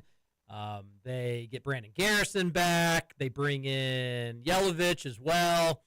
So, could they have gotten him and not gotten Yelovich? I don't know. I would like to know the decision-making behind that. But Alvaro Folgueras from Spain was nearly a Kentucky Wildcat. Let's go to the Game Day Men's Health text line, 502-414-1450. We know nothing about how these economic systems that we came up with just recently work. They want you to think it's a binary choice between socialism and capitalism. Dumb. Agree. 100% agree with this. I do think the best form is something that we don't know yet. But I think it's closer to capitalism than it's closer to anything else. We blend it. We have socialism here already. Yeah. You know, we have Social Security. We have a fire department. We build roads. It's here. But obviously figuring out a way to blend the two together is probably that system you talked about. It's kind of the system that they had in the 50s. We had a lot of socialism back in the day. We had a lot more, and we had stronger unions. I'm not saying that that's socialism, but that is obviously like being able to collectively bargain. That's the government working for the people. The Wagner Act. The Wagner Act. I always love telling people about the Wagner Act. You can talk about your salaries with your coworkers. You're allowed to do that. Political question for you guys. They can't fire you for that. Political question for you guys. The Wagner Act. Learning something new today. Yeah, look it up. People think that'll get you fired, and there actually will be bosses who will say, you're not allowed to talk about your salaries. Well, they wanted you to do that because they don't want you to collectively bargain. And that was the government, playing a part in how you can negotiate salaries and be able to form a union. Well, Producer Matt, how much do you make after taxes? Oh, about $127,000 a year. Love that. Wow. Love that for you. What's your political question? So normally, we got a good percentage of people out there who every 4 years when we were voting for our great president put Mickey Mouse on the list. Do you think we have the lowest amount of Mickey Mouse voters this coming election? Should. Ever. Yes. Well, people will forget about this. They'll forget. Give it two more months. I will never forget. I will not forget. I really won't. Like, Disney, you will forever have left a stain on my perception of you. And not that they care. Obviously, they should. McAfee came out and was talking about it. I was glad to see that. I was glad. He had J.J. Watt on as guest, and they were just kind of crushing it. And I enjoyed that. And good for Pat McAfee. And shame on all those ESPN personalities that just were company folk and saying, click on this link. I got so annoyed by seeing that. ESPN PR, YouTube TV customers, the days ahead will bring more can't-miss action. KeepMyNetwork.com to get ESPN back. Stop acting like we have any power over this, you goobers. We have zero power over it. We can't do anything about it. You know who can? You can. You can stop being greedy jerks. This really annoys me. Peak is correct. We have both economic systems already, yet they use two words to keep us fighting. He's right. I'm enjoying. The Taft. He also sent this. The Taft-Hartley Act is when the feds essentially killed unions. Yeah, I told him. I was gonna say keep writing in. I'm enjoying learning. This guy actually knows what he's talking about. Really interesting. Exactly, Pete. That's why our media landscape is so messed up. A few companies own it all, thanks to President Clinton and Gingrich. Republicans deregulating the media in 1996, and we aren't betting Florida to cover after how they've looked against good teams. Florida, Just because of everybody who's out. Well, Kentucky's not a good team, though. Yeah, man, The kryptonite. they could be a little deflated after how they lost that Georgia game too. Yeah, there you go. Another texter says, our buddy Patrick Murphy, he says, let's go, Corey Price. Yes, we Got some salsaritas. Oh yeah, these are all candidates for some Salsaritas winners. Yes, absolutely. We got to pick one out. Maybe producer Matt, by the end of the show, you can pick out your favorite texter. Okay. Another texter, our buddy South End Josh. Why is there a giant Penn State semi truck and trailer driving around Shakes Creek in Louisville? Well, that is a totally fair question. Have you all seen that tweet out there? There's a Penn State equipment truck. And it is driving around Shakes Creek. That tweet is out there. I don't know who the Twitter account. Mike Rutherford, he has tweeted about it. But that's a good question. Are they just coming to pick up all of Jeff Brom's belongings right now and just get it over with? Do you think they came to the visit with the ginormous truck? It's not impossible. But actually, I just brought him a brand new 2005 Honda Civic. Or Honda Accord, whichever one it is he drives. Yeah, but that, Florida is actually, I know we're talking about Jeff Brom and Penn State, but Florida is going to make Jeff Brom a target, a priority for them. By the way, if you're wondering where Shakes Run is, it's not too terribly far from, like, Simpsonville. It's outside the Gene Snyder off I-64. It's kind of like near Long Run-ish area, around that part of Fisherville-ish, not too far from there. I don't think Brom lives out there, but I'm not 100% sure where Brom lives. I'm sure that Nick Roush, his favorite nephew, probably knows where he lives, but I'm not 100% sure. See if I can find it. Oh, I can. Okay. Let's see. Oh, wow. Folks, he doesn't live too far from Shakes Creek. Huh. Hold on. Whoa. But the thing is, why would it be this? Yeah. They want to advertise that they're here, I guess. He lives 10 minutes from Shakes Creek, but he does not live in Shakes Creek. Okay. So fear not, he does not live in Shakes Creek, but he lives about 10 minutes from Shakes Creek. Did they just make the wrong turn, potentially? Made the wrong turn in Albuquerque. Yeah. Obviously, teams are going to come after him. We've talked about it already. Any chance that he leaves this cycle? I would say there is a chance. Say there is a chance. It's not my prediction. It's not my guess. And producer Matt, here's one thing that I kind of thought about. I have always been a big believer of Brom's not going to leave U of L. That's his home. He finally got back home. He's happy to be back home. And he's doing great. And U of L fans are always going to love him, and he's not going to pass that up. But you know what I did think of? In this day and age of coaches' leashes getting shorter and shorter, where if you're not making the college football playoffs, the big jobs ain't going to keep you around for 3 years, is Brom could go to Florida. He could go to LSU. He could go to Penn State. And if it didn't work out, he could just go back to Louisville. You think U of L fans would tell him no? Yeah. U of L fans would beg for him to come out. Well, it depends on who they replaced him with. That's true. Who you replaced him with, if he won, there's a chance maybe the timing doesn't work out and whatnot. However, U of L brought back Bobby Petrino happily, and he left them in the absolute worst way possible. And then did it again. And they brought him right on back like it was nothing. Yeah, and then it didn't end well again. So I do actually think there could be something to that where, like, Brom would need to think, hey, I'm at a good age right now. I'm not too old. If I want to go take a shot at winning national championships, maybe now's the time to do it. And if it doesn't work out, somebody's going to hire me. I want frickin' Purdue. The thing is because I do think he can make the playoffs at Louisville. He can even get, like, playoff buys at Louisville. But do you think he's going to be able to win a national title here? No. Yeah, and that is the one. If that matters, that's a good question. He's gonna think that he can, though. These coaches, you don't get to this without thinking I can do this. That's a good question because I want to bring this up. Yeah, the man is 4-4 in his entire career against top 5 AP top teams. So if there is a I think coach, that's incredible. If you're at U of L and Purdue and you're 4-4, Pretty good. If there is a coach unbelievable on those teams, let's say it's not the Georgias, the Alabamas, the Clemsons when they're at their peak. If anybody's going to win college football playoff games at those, maybe middle tier schools, it would be Jeff Brom. So do I think that if we made the playoff this year, we'd go in and storm to the national championship? No, I don't think that. I don't think the team is good enough for something like that. But if we make the playoff, do I feel confident Jeff Brom could win one or two of those games? Yeah. I think if there's a coach in college football that can win those games, Jeff Brom's that guy. Yeah, no, I have no doubt about it. I just think Louisville's always going to be a little capped out from a talent, their roster's not going to be as expensive as other ones. That doesn't mean you can't beat a more expensive roster. We know that. But when you get to the semifinals of college football, it's very rare to see a real underdog. But I agree with you. U of L, he's in a good spot in the ACC to make the college football playoff. He's in a good spot once you get there, maybe to host a game and maybe win one. I just would be very shocked if he ever won a national championship at Louisville. And he may want to go a place where I'm going to have the biggest nil roster in all of college football at Florida or LSU or at Penn State. Because those things could be feasible at those places. It'll never be feasible at U of L. That being said, he's got a great spot. I'd be surprised if he left it. I just don't think it's as impossible as I once previously thought. And with the way that they set up the playoffs now, and I imagine they're never going to go back to where the Power Four all had got the winner of their conference got that bye. Mm-hmm. That's pretty crucial. I mean, if it works out the way they have it now, currently I think what they have Virginia as the 11 seed playing Ole Miss. So let's put Louisville there. They would have to beat Ole Miss, beat Texas A&M, beat Indiana, and then whoever's on the other side.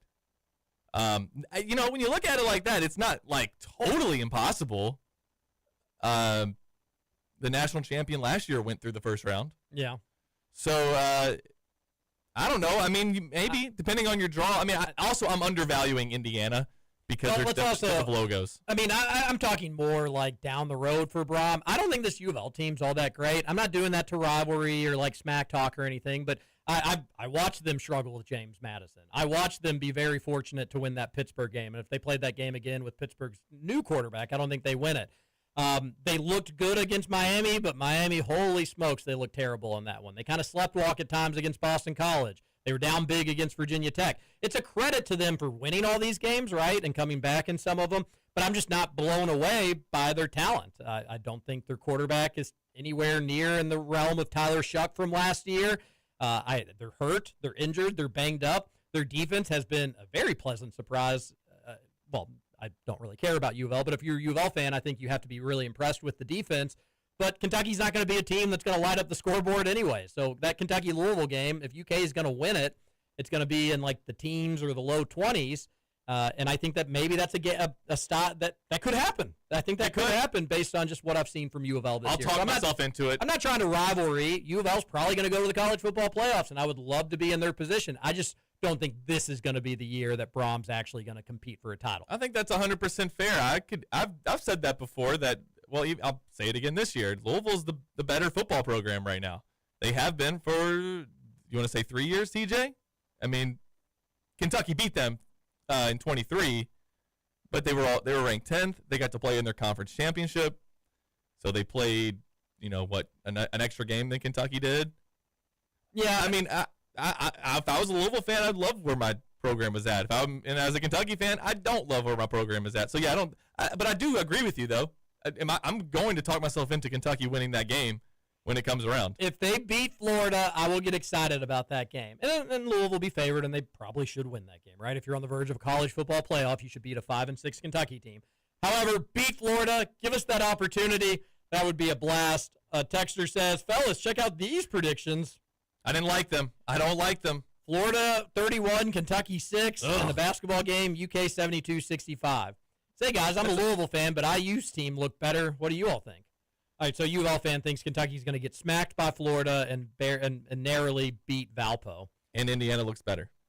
If Kentucky wins the basketball game against Valpo in that fashion, I will be totally panicked and freaked out. Yes. I don't think that's going to happen, but if it were to happen, I would not love that at all. Lamar Wilkerson, did you see? Speaking of, sorry, I want to interrupt. Well, I was just going to say that with the football game, if they lost 31-6, then you absolutely fire Stoops on the spot. I agree with you that wouldn't happen, but if it's that bad of a blowout, then absolutely not. Lamar Wilkerson looked good.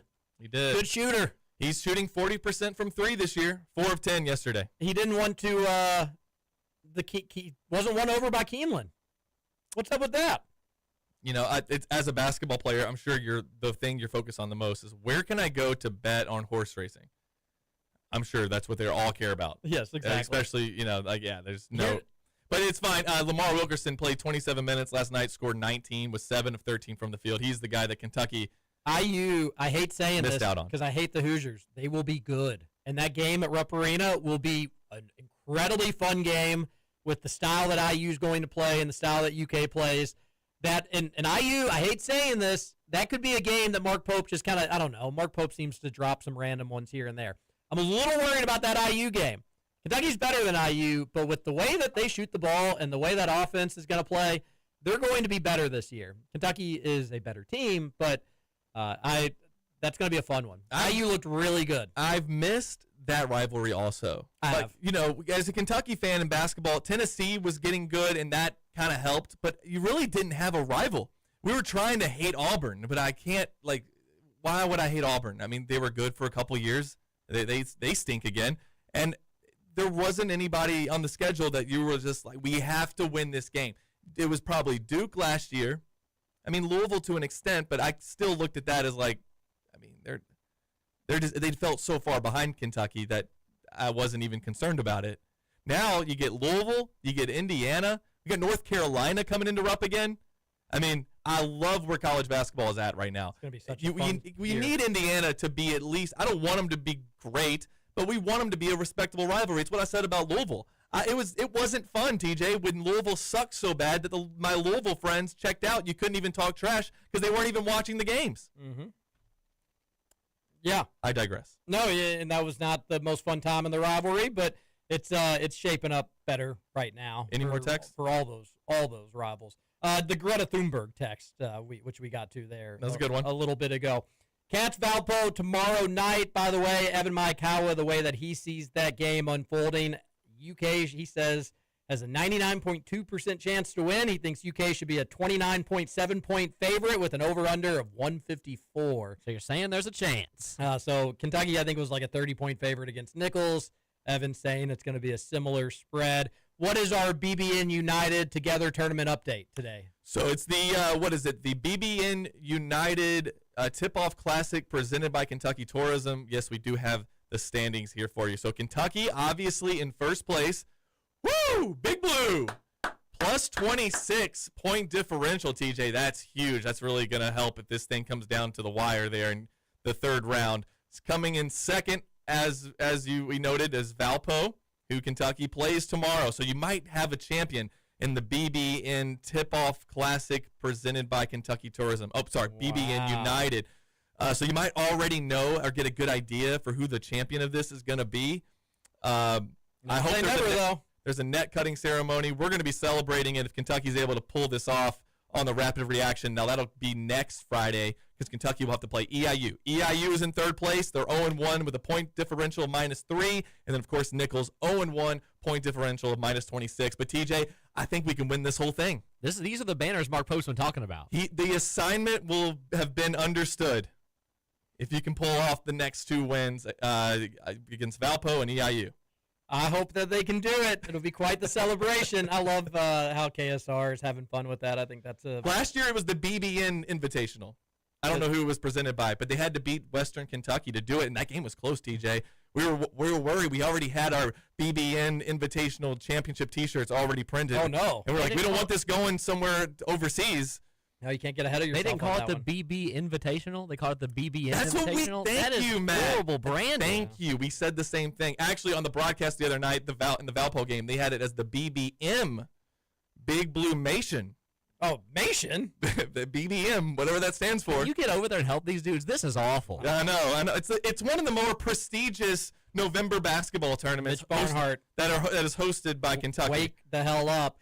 Producer Matt, the Cats and Cards playing something tonight. Any guess at what they playing? Soccer? Nope. Oh, that would have been earlier. Field hockey. Swimming and diving. Swimming and diving. Swimming and diving. Big Blue. Yep, it's in Louisville. Stephen Peak went to. I'm a St. X guy, so swimming and diving is near and dear to my heart. Oh yeah, you're real proud of that. 126 straight Over on state Poplar Level Road. championships. No big deal. Trinity swimming and diving team swim like a rock. They say over on Shelbyville Road. That is pretty good. Speaking of St. X, their playoff games tonight, they are not selling concessions for it. You have to bring your own drinks and food in. Dude, you can bring your own food? That's what they tweeted while we were doing the show, yeah. Oh, like I would just bring a huge pizza. That would sweet. And then like my favorite 12-pack of beer. Why would they not do this for all of the other like smaller sports? That's a great idea. Well, because I know they need to sell concessions. They like to Yeah. make money. But for the ones that Murray State should have been doing that, honestly. Nobody went to a lot of their other you talk about the baseball thing over the summer, there would be like 13, 14 people at a Murray State baseball game. That would have been a good time to do actually you could bring your own snacks. There was nobody to take a ticket or to do security or anything. You could just walk right up. So That's kind of nice. I guess they did do that. And then they go to the College World Series. They should advertise it anyway. Concessions will not be available at tonight's St. X game, taking on Southern. Fans will be permitted to bring in drinks and light snacks. All right, well, light seems a little subjective, St. X. And what's a light snack? Yeah, you're going to be the judge of what my light snack is? I'm a big guy, all right? I'm bulking. What if like somebody from My 600 Pound Life comes in? You can't give them a bag of chips. Like, I mean, that's not a light snack. I've got ribs. I've got all sorts of stuff. It's a light snack. There is some high school football going on tonight, but in the world of UK athletics, people aren't going to really be paying attention to the swim meet against Louisville. Although a guy I went to school with is the head coach of U of L swim team. But Monmouth women's basketball versus UK tonight at historic Memorial Coliseum. The Cats will look to go 2-0 at 6:30. And then the number 2 team in the nation, the UK women's volleyball team, on the road at Mizzou tonight. A Mizzou team that I think went to the Sweet 16 last year. So they're a solid group. But UK looks to keep momentum going and a little closer to clinching yet another SEC championship 9 for the in women. a row. TJ, before we get out of here, you never gave us your update on if you're going to be a basketball coach or not. Oh, yeah, just the timing and everything didn't work out this year. I really want to do it in the future. If you're a coach somewhere and you think that little old TJ could be a decent assistant, keep me in mind. I really, really wanted to do it. It just wasn't with the timing of it all. It was too late in the game for me to make it work with my schedule, unfortunately, doing the post-game shows and everything. But I wish so badly that I could have. It was I was so tickled that they even asked. So in the future, I think I'll do some coaching, just not the right time in my life right now. All right, the NFL game tonight, who do we got? Okay, good stuff. Who is it playing in it again? Yeah, who's playing in the NFL Thursday night I won't game? be watching, I'll be honest. It's Raiders-Broncos, so not all that great. Broncos. Denver 8.5-point favorites. I think that they win and likely cover. Everybody have where the hell is our KRC song? Everybody have a great Thursday. Thanks again to Corey Price. We'll reach out to somebody on the text line for some free salsaritas. This is Kentucky Roll Call on Big X Sports Radio.